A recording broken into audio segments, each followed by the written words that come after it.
الرحمن الرحیم اللہم صلی وسلم علی سیدنا و مولانا محمد وعلی آل سیدنا و مولانا محمد مبارک وسلم علیہ۔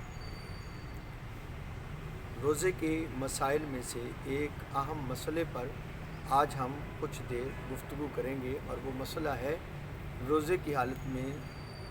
قے کا آ جانا۔ اس مسئلے کی تفصیل سے پہلے ایک بات یاد کر لیجیے، بعض لوگوں کو یہ غلط فہمی ہو جاتی ہے کہ شاید قے کسی صورت میں بھی آ جائے تو روزہ جو ہے وہ ٹوٹ جاتا ہے۔ حالانکہ یہ بات درست نہیں، اس کی ایک تفصیل ہے، کس صورت میں روزہ ٹوٹے گا اور کس صورت میں روزہ جو ہے وہ نہیں ٹوٹے گا۔ اس سے پہلے نبی کریم صلی اللہ علیہ وسلم کا ایک فرمان سن لیجئے۔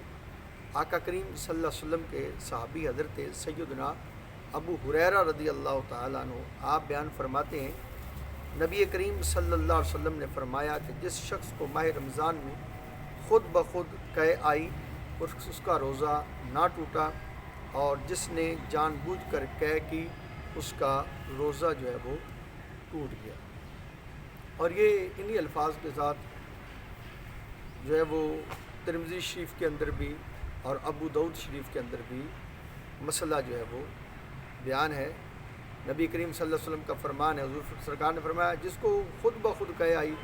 اس پر قضا نہیں، اور جس نے جان بوجھ کر قے کی وہ روزے کی قضا کرے۔ اور ابو داؤد شریف کی روایت کے اندر بھی اسی طرح کے الفاظ جو ہیں وہ ملتے ہیں۔ اب قے کی مختلف صورتیں ہیں تو وہ میں آپ کے سامنے بیان کیے دیتا ہوں۔ پہلی صورت، روزہ میں خود بخود کتنی ہی قے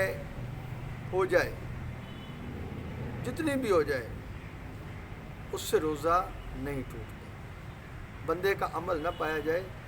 بندہ خود کوشش نہ کرے، خود بخود قے آ جائے، مطلب ہوئی قے ہو گئی، وہ جتنی مقدار میں بھی ہو جائے، خود بخود ہو جائے تو اس سے روزہ نہیں ٹوٹے گا۔ دوسری صورت، اگر روزہ یاد ہونے کے باوجود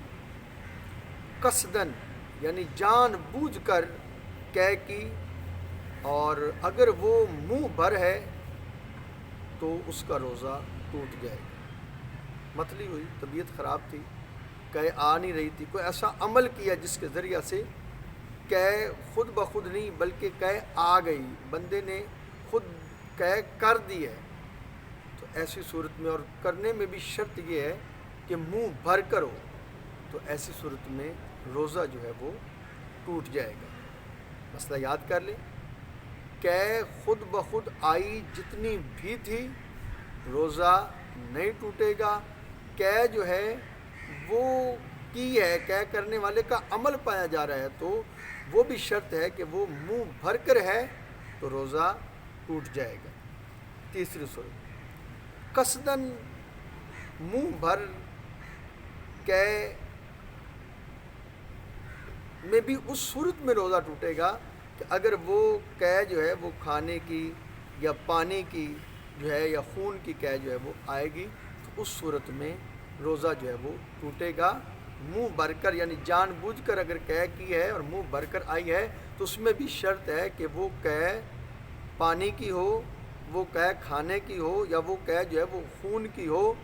تو ایسی صورت میں روزہ ٹوٹے گا۔ اور اگر وہ قے بلغم کی ہے تو روزہ نہیں ٹوٹے گا۔ یہ بھائی یاد رکھیں۔ ایک اور صورت ہے، قے کرنے میں تو بندے کا ارادہ ہے،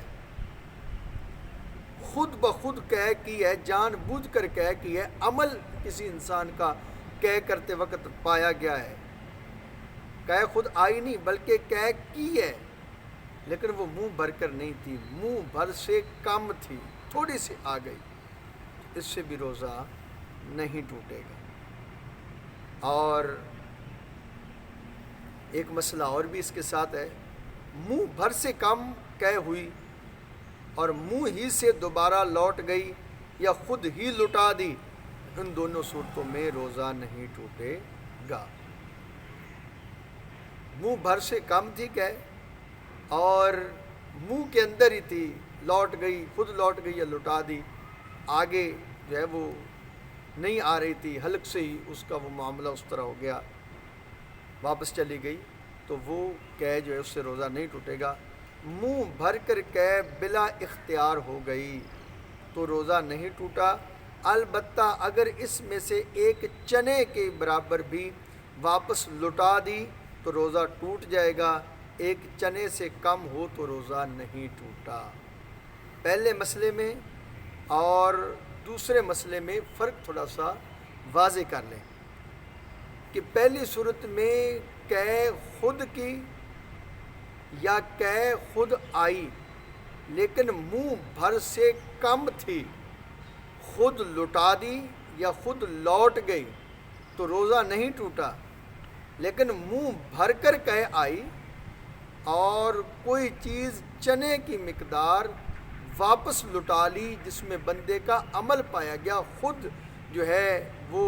بندے نے کوئی چیز لٹا لی واپس، چاہے وہ اس کی مقدار چنے کے برابر ہے تو روزہ ٹوٹ جائے گا، اور چنے سے اگر کم ہے تو روزہ نہیں ٹوٹے گا۔ اب منہ بھر کی تعریف کیا ہے؟ تو منہ بھر کی تعریف یہ ہے کہ بلا تکلف اس کو روکا نہ جا سکے، بلا تکلف اس کو روکا نہ جا سکے، اس تیزی کے ساتھ منہ بھر کر کہہ آئے کہ بندہ جو ہے وہ اس کو روکنے میں اس قدر تکلیف ہو، تکلیف کے ساتھ اس کو روکا جائے، بغیر تکلیف کے اس کو روکا نہ جا سکے، تو اس کو یہ فتاوی عالمگیری کے اندر ہے کہ یہ منہ بھرنے کی تعریف ہے کہ تکلیف کے ساتھ جس کو جو ہے وہ روکا جائے، یعنی منہ بھر کر کہے کہ معنی یہ ہے اسے بلا تکلف روکا نہ جا سکے۔ دعا ہے اللہ تعالی ہمیں دینی مسائل کو سمجھنے کی توفیق عطا فرمائے۔ صلی اللہ تعالی علی حبیب محمد و آلہ وصحبہ اجمعین۔